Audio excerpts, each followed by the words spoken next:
ভোটের আগে 10,000 চুপি চুপি। তখন ইলেকশন কমিশন বাবু একেবারে ঠোঁটের একেবারে লুকোপ্লাস্টার দিয়ে রেখে দিয়েছিলেন। আর ভোটের পরে, ভোটের আগে 10,000, ভোটের পরে বুলডোজার। এখন মাসে মাসে পাই কিনা জিজ্ঞেস করুন। নেই, বেচারা নীতিশ কুমার। ইলেকশনের আগে ওবিসি নিয়ে রাজনীতি, আর ইলেকশনের পরে তুমি হলে দিল্লিবাসী।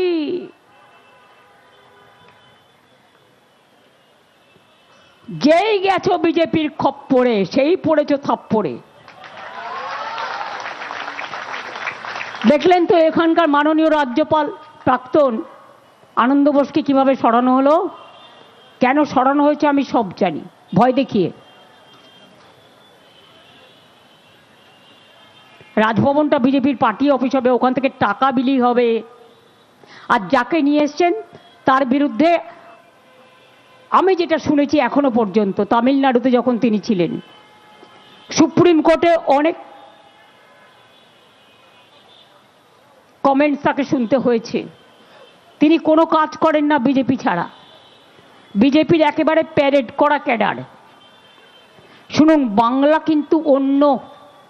তামিলনাড়ুতে যা করেছেন, রোজ তামিলনাড়ুতে স্ট্যালিনদের জবাব দিতে হয়েছে, প্রতিদিন বেচারারা ফেস করেছে।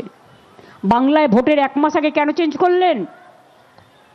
কাউকে টাইম কমপ্লিট করতে দিচ্ছেন না। যা করেছেন ধনকর তাই করেছিলেন। বিজেপির কি করেনি? তাকে এখান থেকে নিয়ে গেলেন ইলেকশন করার পরে উপরাষ্ট্রপতি। তারপরে নজরবন্দি, নোটবন্দির মতো ভোটবন্দি, নোটবন্দি, নজরবন্দি, গৃহবন্দি। অজিত পাওয়ার আমি যখন বললাম যে ভালো করে ইনভেস্টিগেশন করা উচিত, অনেকেই তখন বলেছিলেন কেন আমি এ কথা বলছি, যা বলেছি তা তো সত্য, প্রমাণিত হয়ে গেছে। আনন্দবাবুকেও এখানে নিয়ে এসেছিলেন, তাকেও সরিয়ে দেওয়া হলো। কারণটা যদিও আমি জানি, কিন্তু আমি বলবো না। কিন্তু তাকে থ্রেট করা হয়েছে, এটুকু আমি বলবো। অনেকে তো চায় না রাজভবনটা বিজেপি পার্টি অফিস হোক, ওখানে বিজেপির টাকা ডিস্ট্রিবিউশন হোক। সবই তো করে এরা, নৈতিকতা মানে। যারা দিল্লিতে এখন বসে আছে এরা তো মোহাম্মদ বিন তুগলকের জ্যাঠার জ্যাঠামশাই।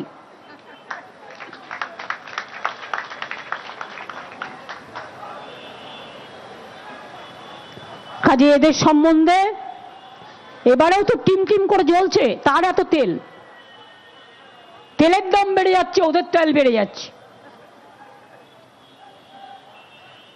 জিজ্ঞেস করুন এত কিসের অহংকার আছে? তো চন্দ্রবাবু নাইডুর দয়ায় টিকে টিম করছো। কাউকে ভয় দেখাচ্ছে ইমপিচমেন্ট করব, কাউকে ভয় দেখাচ্ছে এখান থেকে ওখানে প্রমোশন করে দেবো, আমাদের হয়ে কাজটা করো। আরে খবর আমরাও রাখি, তোমরা পেগাসাস করো আর আমরা জনগণ করি। জনগণের থেকে বড় খবর আর কেউ রাখতে পারে না। তাই আবার বলি, বিজেপি সাবধান। ভোট কেটে বাংলাকে করা যাবে না বিভাজন। বাংলার লড়াই করছে, করবে, করতে জানে। আর বেশি কিছু করলে তোমার দিল্লি সরকার ফেলে দেবো, যাও।